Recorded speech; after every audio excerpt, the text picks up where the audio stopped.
बिस्मिल्लाहिर्रहमानिर्रहीम। अस्सलाम वालेकुम रहमतुल्लाहि वबरकातुहू। जी आपसे वादा किया था कि दो जो अमराज हैं बवासीर का मर्ज़ और दांत दर्द का मर्ज़, इसके लिए एक अमल अर्ज़ करूँगा। तो अमल ये है कि इशा की वितर की नमाज में पहली रकत में सूरह नसर पढ़नी है, इज़ा जा नसरुल्लाहि वल फतह पूरी पढ़नी है। दूसरी रकत में सूरह लहब पढ़नी है, तब्बत यदा अबी लहब व तब। और तीसरी रकत में सूरह इखलास पढ़नी है, कुल वल्लाहु अहद पूरी।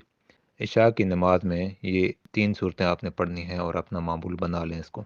इंशाअल्लाह ज़िंदगी में कभी बवासीर नहीं होगी। और दूसरा ये है कि दांत टूट जाएंगे, काले हो जाएंगे, पीले हो जाएंगे, भुरभुरे हो जाएंगे, सब कुछ हो सकता है, लेकिन दांत दर्द कभी नहीं होगा इंशाअल्लाह। अगर कोई टीस उठती भी है ज़िंदगी में कभी, तो आपने जस्ट इतनी दुआ करनी है कि या अल्लाह मैं तो ये तीन दुआएं पढ़ता हूँ या पढ़ती हूँ इशा की नमाज में, तो मुझे ये दर्द क्यों हो रहा है, तो फ़ौरन ही कुछ सेकंड्स के अंदर वो दोबारा जो वो टीस उठी थी वो भी नहीं उठेगी। तो ये दो अमल हैं, ये अमल हैं और दो अमराज का इलाज है। इसके अलावा इसका एक फ़ायदा ये भी है कि आपको जो नज़र बद, दिन भर की जो हसद की नज़रें हैं, नज़र बद होती है या जादू के वार होते हैं, वो भी रस्सियाँ, वो जंजीरें, वो चीज़ें ख़त्म हो जाती हैं, नुस्खें ख़त्म हो जाती हैं। ये बहुत ही ज़बरदस्त अमल है, मामूल में रखें और अपनी दुआओं में याद रखें।